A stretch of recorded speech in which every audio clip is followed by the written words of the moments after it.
मैत्रिणींनो, आज आपण एक बघूया असं युनिक कॉम्बिनेशन जे तुमच्या चेहऱ्याला आणि केसांना नेक्स्ट लेवलचे फायदे देईल, तेही अगदी नॅचरली आणि कमी पैशात. मंडळी, नारळ तेल आणि तुरटी एकत्र मिक्स करून चेहऱ्यावर आणि केसांवर लावलं तर इतके सारे फायदे मिळतात जे महागातले प्रोडक्टसुद्धा देऊ शकत नाहीत.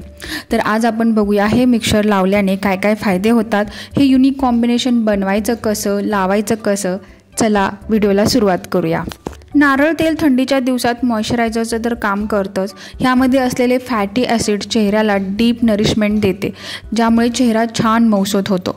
तसेच ह्यामध्ये अँटी मायक्रोबायल ही असतात, जे आपल्या स्किनला इन्फेक्शनपासून सुद्धा वाचवतात. आपण चेहऱ्याला कोणतीही गोष्ट लावताना तिचा आपल्या चेहऱ्याला कसा फायदा होईल हे आपल्याला माहीत असलं पाहिजे, म्हणून मी ही सगळी माहिती तुम्हाला देते. नारळ तेलात अँटी इन्फ्लामेटरी आणि अँटीऑक्सिडंट प्रॉपर्टीज असतात, जे आपल्याला सन डॅमेजपासून वाचवतात आणि चेहरा तरुण ठेवण्यासाठी मदत करतात. त्यासोबत केसांसाठी नारळाचं तेल तर वरदानच आहे, हे तर सगळ्यांना माहीतच आहे. नारळ तेल केसांना पोषण देतं, हेअरफॉलपासून, कोंड्यापासून रक्षण करतं, तसेच ते कमीसुद्धा करतं. आता तुरटीबद्दल माहिती घेऊयात. तुरटीला नॅचरल ॲस्ट्रोजन म्हणतात. ॲस्ट्रोजन म्हणजे तुरटी चेहऱ्याला नॅचरली टाईट करते आणि चेहऱ्यावरचं ऑइलसुद्धा कंट्रोल करते. तुरटी अँटीसेप्टिक असते, ज्यामुळे कुठे मायनर कट झाला किंवा जखम झाली तर त्यावर तुरटी लावतात. अशा प्रकारच्या गुणांनी समृद्ध असलेलं नारळ तेल आणि तुरटी चेहऱ्याला आणि केसांना अतिशय उपयुक्त ठरतात. म्हणूनच ह्या दोघांचं कॉम्बिनेशन जर आपण केलं तर त्यापासून मिळणारे फायदे ट्रिमेंडस आहेत. त्यापैकी काही फायदे जे तुम्ही कधीही ऐकले नसतील ते आता आपण बघूया. सगळ्यात पहिला फायदा म्हणजे चेहऱ्याला प्रोटेक्शन मिळतं. नारळ तेल आणि तुरटीचं हे लोशन चेहऱ्याला अतिशय चांगलं प्रोटेक्शन देतं. आत्ताच आपण पाहिलं की नारळ तेलात अँटी मायक्रोबायल असतात, त्यामुळे स्किनचं इन्फेक्शनपासून रक्षण होतं. तर हेच नारळाचं तेल जेव्हा तुरटीसोबत आपण लावतो तेव्हा त्याचा हाच इफेक्ट अजून वाढतो. विचार करा, एकीकडे नारळाचं तेल जे बॅक्टेरिया आणि फंगसपासून आपलं रक्षण करतं आणि दुसरीकडे तुरटी स्किन इन्फेक्शनपासून वाचावी म्हणून मदत करतं.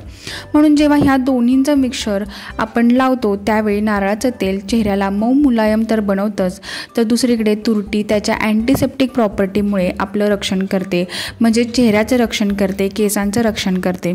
तर त्यापासून आपल्याला डबल प्रोटेक्शन मिळते आणि ॲक्ने आणि पिंपलपासून स्किनचं रक्षण होतं. दुसरा फायदा असा होतो की ह्या लोशनमुळं चेहऱ्याचं टेक्स्चर सुधारतं.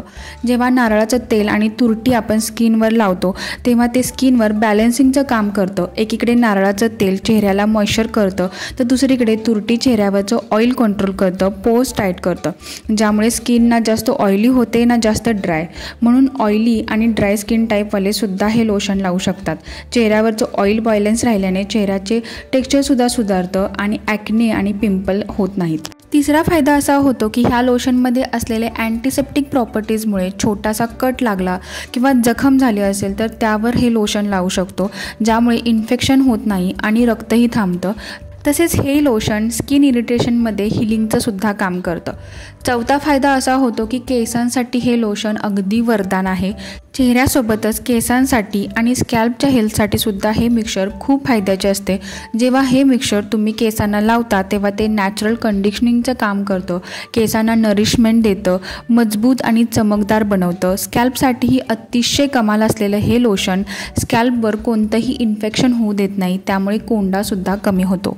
आता इतके सारे फायदे जाणून घेतल्यावर तुमच्या मनात आलेच असेल की लोशन बनवायचं कसं, तर चला स्टेप बाय स्टेप बघूया बनवायचं कसं. आपल्याला लागणार आहे तुरटीची पावडर आणि नारळाचं तेल. आता इथे प्रमाण खूप महत्त्वाचं आहे. 100 ml नारळाच्या तेलात 1 टीस्पून तुरटीची पावडर टाकायची आहे. पण जर तुमची स्किन ड्राय असेल तर तुरटीचं प्रमाण कमी करा आणि ऑइली असेल तर तुरटीचं प्रमाण थोडं जास्त घ्या. आता ह्या मिक्सरला नीट मिक्स करून घ्यायचं. तुरटीची पावडर तेलात व्यवस्थित मिक्स झाली पाहिजे. ह्या दोन्ही गोष्टी एकत्र मिक्स होण्यासाठी थोडा टाईम लागतो, तर नीट मिक्स करून घ्या. आता हे लोशन तयार झाल्यावर एका स्वच्छ एअरटाईट कंटेनरमध्ये, ग्लास कंटेनरमध्ये ठेवा. चेहऱ्यावर लावण्याआधी चेहरा स्वच्छ करून घ्या आणि बोटांवर थोडंसं लोशन घेऊन ते चेहऱ्यावरती गोल गोल मसाज करून मुरवा. 15 ते 30 मिनिटांनंतर चेहरा तुम्हाला धुवून टाकायचा आहे. आता जर केसांना लावायचं असेल तर सेमच करायचं. बोटांवर लोशन घ्यायचं आणि स्कॅल्पवरती मसाज करायचा. ओव्हरनाईट ठेवू शकता आणि त्यानंतर सकाळी रेग्युलर शॅम्पूने वॉश करा. थोडंसं वेळ लागतो हे लोशन केसातून निघण्यासाठी, त्यामुळे एकाच वेळी तुम्ही 2दा शॅम्पू करू शकता आणि मग ते लोशन निघून जातं. आता हे लोशन लावताना काय काळजी घ्यायची ते बघूया. पहिल्यांदाच हे लोशन लावत असाल तर त्याची पॅच टेस्ट जरूर करून घ्या, जेणेकरून तुम्हाला काही ॲलर्जीज वगैरे असतील तर माहीत होतील.